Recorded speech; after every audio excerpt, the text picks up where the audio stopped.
There's a few guys that can make a big impact this year, but they have a tall hill to climb to get there. In the world full of podcasts, he's the undisputed heavyweight champion of hot takes, an Auburn sports homer, master of the boog, and message board legend. Get your buttons buttoned and your hats flattened because the Top Button Podcast is about to kick off. And you don't want to miss your courtside seat. Now, here's your host, Charlie Five. So we're back. It's another episode of the Top Button Podcast. I'm your host, Kyle Rush, a.k.a. Charlie Five, and we're ready to get after it. Happy Friday. Next week, football starts. So this is the last Friday without fall camp. How about that? Let's go, baby. We're going to kind of continue the theme from yesterday. We talked about a couple of guys that are coming back from injuries and how big of an impact they're going to make. We're going to continue that theme and talk about some more guys that are coming back that could be big-time players, but they got a tall mountain to climb, whether it be the guys in front of them, the system, so on and so forth. We're going to talk about that. Let's jump right in with the very first one, and I'm sure everyone feels like me here, and you're just sitting on the edge of your seat waiting for DeMarcus Riddick to explode. Last year, thought it could be the year he'd get to play a little bit more than just a gadget guy on defense. Had issues with his shoulder pretty much the whole year, though. And in doing so, missed time, and then guys just got opportunities ahead of him. I don't think it's a stretch to say, though, of all of the linebackers you have on this roster, he potentially has the most athletic upside of any of them. Bryce Diaz would be close,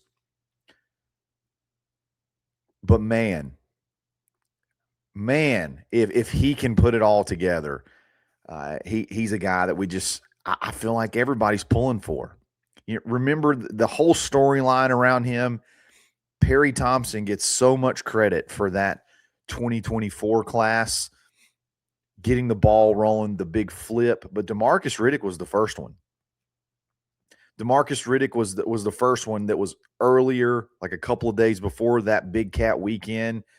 He gets here his freshman year, and it's like, God, how can we – he doesn't know the whole playbook. He could be a liability out there if you just throw him out there at linebacker and he's got to go cover somebody or he's got to be able to diagnose plays. How can we tap into this athletic ability? And remember, he was just sort of that outside contained guy. And it started against, I believe, Oklahoma. And he just absolutely wreaked havoc. And he was really good in that role. Then you fast forward to last season, and it's like, man, I mean, he's going to take that step up, right? He's going to take another step. And it just never really materialized. And a lot of it had to do with injuries. And then he went into the offseason, had his, labrum repaired, sat out the whole spring, talked to him a few times. He felt like he was really close to being back to full strength. But now, as he comes back, boy, that room's loaded. That linebacker room is absolutely packed to the brim with talent. So he's got a couple of things going against him. Number one, you just don't play a lot of linebackers. That's football nowadays. You don't run out three linebackers anymore very often. You have two max, and then there's a lot of times where you only have one. So there's not a ton of snaps to go around. Number two, even if you drop into some of those fewer linebacker spots, you even have some safeties now, like an Eric Winters and a couple of guys that could even walk down and be run stopping safety. So like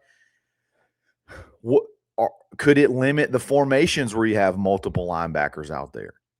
Or not limit is the wrong word. Could you employ some more formations because you have some bigger safeties that can come down and stop the run, Caleb Harris, Eric Winters, that you can take advantage of having some extra defensive backs on the field? I almost wonder if they need to go back to having him in that freshman year role and just let him be sort of one of those wreak havoc freaks off the edge. When you play a mobile quarterback, put him out there and let him play contain. Maybe have to be a package guy for now until, next year. And then, maybe Xavier Atkins goes into the draft and that frees up a spot. Regardless, I think everybody is pulling for him. Everybody wants DeMarcus Riddick to be a star. It's just like, where does it go? Where does it happen? Where does he play? Where does he fit in? It's when you get to a program to where an injury frees up opportunities for guys to step in, and it makes it tougher to come back and get your position back.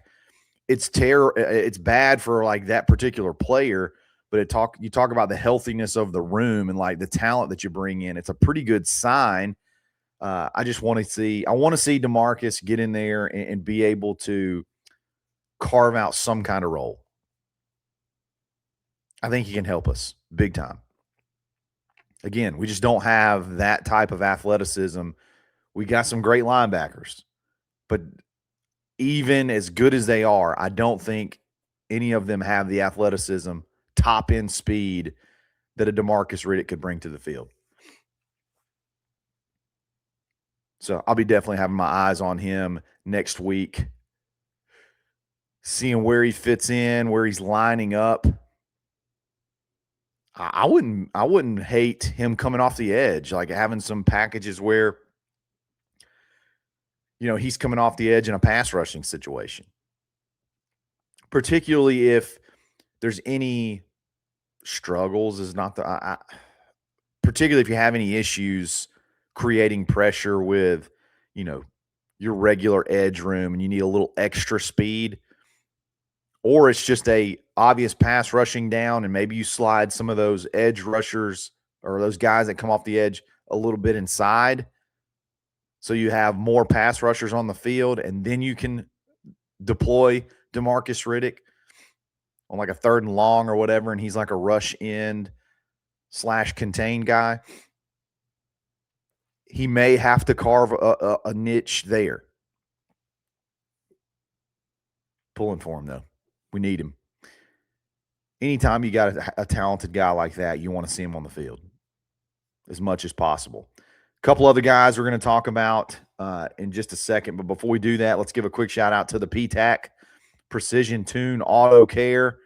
Beat the heat. You still got time to take advantage of that free AC performance evaluation, system pressure test, vent temperature analysis, all at no cost.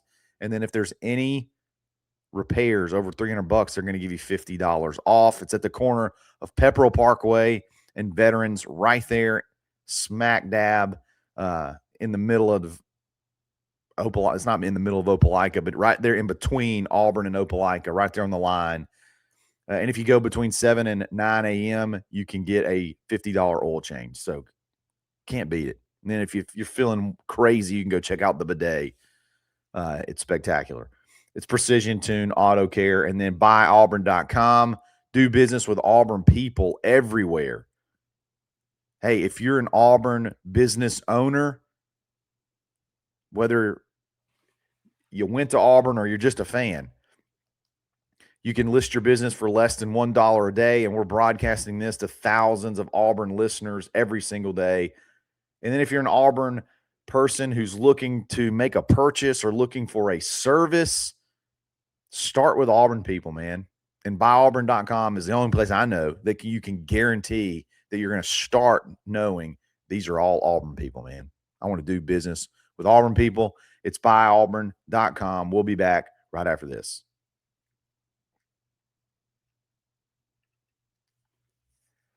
This one's interesting, and it's Bryson Washington, because he wasn't totally incapacitated. He wasn't totally held out of spring, but he had some lingering issues that not only affected his play on the field, but it's hindered him in the conditioning area of getting back to being full speed as a running back in college football. Golish has been hard on him. I think he called him a chubby butt after spring. And then just recently, he said he's got a ways to go getting his body back ready. You'll hear later this afternoon, Ben and I talking about that situation a lot more in depth, trying to figure out exactly what that means. But just on the surface, think about that running back room right off the bat, and think about it from the perspective of how does he, if he's not ready yet, how does he get enough ready to play and then attack the the guys ahead of him so he can get a share of the carries himself? You know, obviously Jeremiah Cobb's a no-brainer as your number one guy. I think he's one of the top backs in the SEC. There's some really good running backs in the SEC, by the way. Holy cow. Probably one of the better running back years in the SEC in quite some time. But I digress. Get back to the Auburn situation. You got, again, Jeremiah Cobb. And then this spring, man, the talk of spring at running back was Omar. Omar was the number 2 guy in every rep, every drill. Heck, Omar would even go first a lot of times. Omar was very vocal. I think guys look at Omar as a leader on this team. He's only a sophomore, and in reality, he's an underaged sophomore because remember, he reclassified. Omar's going to be tough, man. Omar's going to be tough to beat. And if you're already behind the 8 ball as far as how your coach views you in getting, I think Golish specifically said, getting, you know, it's not about going in there and playing one play. It's like, hey, can you go play 4, 5, 6 plays in a row? Can you carry the ball? Then can you go out for a pass? Then can you pass block? Then can you carry it again in 4 consecutive plays? Golish, when he has 2 really good running backs, it's remarkable how well he's been able to split carries. It's almost like it's desirable for him to be able to rotate 2 running backs. And then after that, man,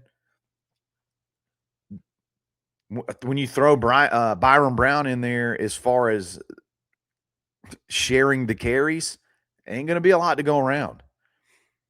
So this fall camp is mega important for Bryson Washington. I think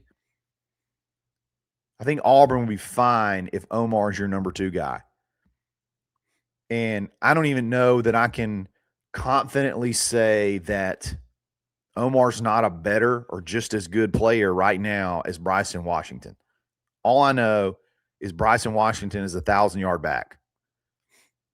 And when you can have a 1,000-yard back with another guy who is essentially a 1,000-yard back, if you can have 2 1,000-yard rushers in your backfield and you're able to split carries with those guys, couple that in with Byron Brown, that's something to look out for. But I'll tell you right now, you're going to have to go crazy to unseat Omar. And then you got Nakai Davenport back there. You got Tay Meadows. You got Alvin Henderson. How much of a factor are they going to be? Like, it's not like they're just going to lay down either and say, sure, Bryson, we'll hang out and just let you have the rest of the carries. Nah, it's a battle. It's a stiff competition back there past running back 1. So, like running back 2 and beyond, it's a dogfight, man. And Bryson's got he's got under 40 days to get himself in shape. He can absolutely do it. He's just got to do it. Tall hill for him to climb. Last person we're going to talk about, and this one I think is another one that's going to be special for Auburn fans because he's one of those guys that picked Auburn first. And if you remember last fall camp, the talk of the town was Sam Turner. The talk, there was talk that he could potentially, 2 years ago, he could potentially be a guy that plays right away. No, it was last season. I'm sorry. I get the years mixed up. He was a guy, hey, he may be a factor on the other side of Cam Coleman. He was just one of the big storylines, and then he hurt his ankle really badly. He's battled back, and from a physicality standpoint, he's everything you want in a wide receiver. He's plenty long enough, 6'3"-ish. He's going to be plenty big enough, over 200 pounds. Physical guy. But, man, he's got a tall hill to climb to be able to be an impact this year. Very similar to DeMarcus Riddick. I think everybody's pulling for Sam Turner. Probably a lot of people forget about Sam Turner. He missed the whole spring. Like, he wasn't even one of those guys really that dressed out and, kind of ran with the group on the inside on the indoor facility while the guys were practicing outside. A lot of times he was, dressed in a practice jersey, but he was not participating. Like, it's a pretty serious injury that he's coming back from. So right off the bat, you feel like Keyshawn Singleton and Jeremiah Coger and Chaz Nimrod are going to get a ton of snaps. We talked about Christian Neptune. That's not really going to be a position that Sam Turner's going to play, but between those four and then whoever comes in behind in that slot role, that's going to eat up a lot of possessions. And then you had the emergence of Brian Williams Jr. on the outside, who was essentially the direct backup behind Keyshawn Singleton. He actually started the A-Day game because of the, 1 quarter suspension of Keyshawn Singleton. Then on the other side, you have Jeremiah Coger, and it feels like he's going to be the starter.